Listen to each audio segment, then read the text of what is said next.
Hello नमस्ते म वनेम blog Dharmaraj Limbu आज चाहिँ धेरै पछाडि झन्डै 1 महिना पछाडि म चाहिँ भ्लगमा आएको छु। ताप्लेजुङ बजारदेखि आज सदरमुकामदेखि यात्रा गर्नुपर्ने हुन्छ।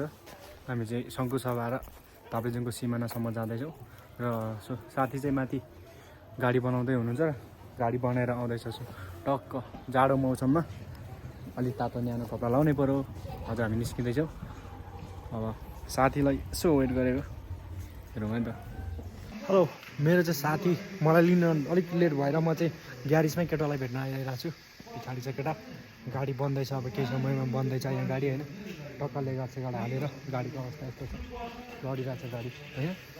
अनि केटो पछाडि स्मोक गर्दैछ अनि दुईजना भएर चाहिँ आज टुरमा निस्किन लागेको र बाहिर साथीहरू पनि छ। उता गाउँबाट हिँडेर साथीहरू चाहिँ गइसकेको छ होइन, अघि नै गइसकेको हुन्छ। अनि हामी चाहिँ जानुपर्ने हुन्छ जस्ट आजदेखि चाहिँ मोटो भ्लगमा राइडमा होइन। केटोले राइड गर्छ, म पछाडि बसेर भ्लग बनाउनु पर्ने हुन्छ र अब एकछिनपछि हाम्रो बाइक बनिसक्छ, त्यसपछि हामी यहाँदेखि निस्किन्छौँ। हामी चाहिँ ताप्लेजुङ यात्रा गरिसकेर दोभान बजार आइसकेको छौँ।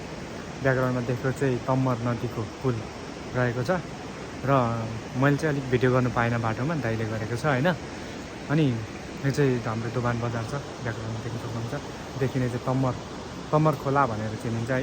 पछाडिपट्टि धेरै रमाइलो ठाउँहरू रहेछ, यता देख्न सक्नुहुन्छ। यहाँनिर पसलहरू होटलहरू र सो हाम्रो बाइक चाहिँ यता देखिन्छ, बाइक साइडमा छ होइन।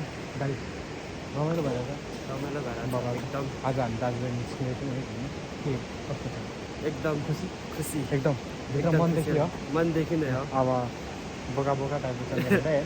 अब दुईजना भएर चाहिँ खाजा खाइन्छ। अब भोकै छौँ बिहानदेखि हामी चाहिँ, भोकै भएको कारणले खाजा खाएर हामी लाग्छौँ भाइ। हामी चाहिँ अहिले दोभानदेखि अलिकति पोहोरतिर पारिपट्टि दोभान पर्यो। यो देखिने बजार भयो भने हामी चाहिँ यहाँनिर वारिपट्टि पुलको छेउमा हिलो छ, बाटो उकालो चढ्दैछौँ। दाइ अगाडि पर रिसाइसक्यो, गएर टक्क चढ्ने हो। अब लाग्नु पऱ्यो नि त गाइज।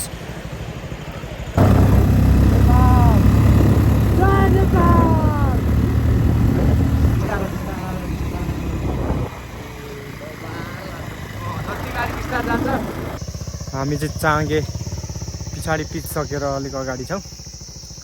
अनि पछाडि चाहिँ पिचसकेर हामी अपलोडमा छिरिसकेको छौँ। दाइ चाहिँ अगाडि गइसकेको छ। अनि यहाँ चाहिँ बाटो अलिक अप्ठ्यारो छ, त्यही भएर चाहिँ म बिस्तारै हिँड्दै आउँदैछु। हाम्रो चाहिँ गाडीको साइलेन्सर पनि अलिक तल छ, बिस्तारै जानुपर्ने हुन्छ। गाडी चढियो त।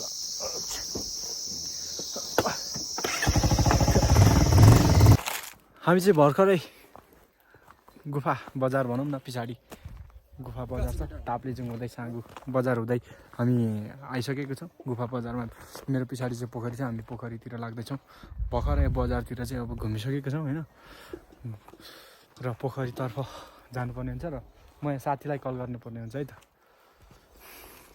हेलो, हामी चाहिँ पैदल यात्रामा छौँ अहिले।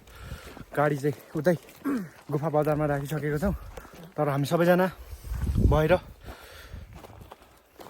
निस्किसकेको छौँ। पैदल यात्रा गर्दै हामी चाहिँ अब कतासम्म पुगिन्छ, साथीभाइहरूसँग पनि भेट भइसकेको छ। अनि उकालोमा अलिक थाकिरहेको छु म होइन।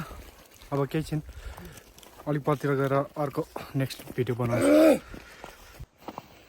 हामी चाहिँ पैदल यात्रा गरेर तीर्थमको चोलुङ पार्क जानुपर्ने रे। कहाँ हो यो? धेरै आधी बाटोमा पुगेको छौँ। साइडमा मन्दिर पनि छ, टाढैदेखि दर्शन गर्न जान्छु। र अगाडि 4जना साथीहरू गइसकेको छ भने पछाडि दाइ र म मात्रै छौँ। हामी हिँडेरै चोलुङ पार्क गुफा पोखरीदेखि आउँदैछौँ। हिँडेरै चोलुङ पार्क पुग्नुपर्ने भन्ने छ भने साथीहरू निकै नै अगाडि छ र म क्यामेरा घुमाउन चाहन्छु। साथीहरू चाहिँ पर डाँडामा देखिन्छ, हल्का जुम गर्नुपर्ने हुन्छ। र साथीहरू चाहिँ यस्तो गरेर स्वार्थीहरू जाँदैछ, नपरिकन गएको छ। क्यामेरा हिँड्दाखेरि हल्का हल्लिरहेछ। डाँडा काटेर झरिसक्यो तिनीहरू बिचरा। हामी दुईजना है, हामी जानुपर्ने चाहिँ उता कता पारी हो, उता यहाँबाट चाहिँ हल्का भिडियो देखिँदो रहेछ है त गाइज।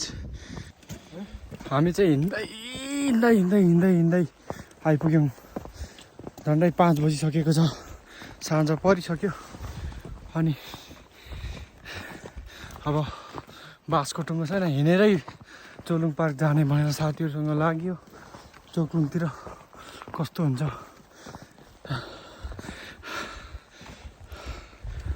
सबैले साथ सपोर्ट गरिदिनु ल भन्न चाहन्छु अरू त के भन्नु अब हामी चाहिँ निकै गाह्रो सङ्घर्ष गरेर हिँड्दै हिँड्दै यो मङ्गलाबारे भन्ने ठाउँमा आइपुगेको छौँ हामी चाहिँ आज गन्तव्यमा पुग्यौँ मङ्गलाबारे एउटा आन्टीको घरमा बस्नु परेको छ बस्नु परेको भन्दा नि बसियो भनौँ न यहाँसम्म मात्रै आइयो दाइहरू कस्तो लाग्छ रुम ठिक छ ठिकै छ सन्तोष भाइ के भन्छ अमित ओइ बोल्न यार मजाले 5 स्टारमा बस्ने बानी गरेर अलिक ठिक लाग्दैन बस्ने बानी होइन केटिएममा चट्ट है तेरो बानी त्यस्तो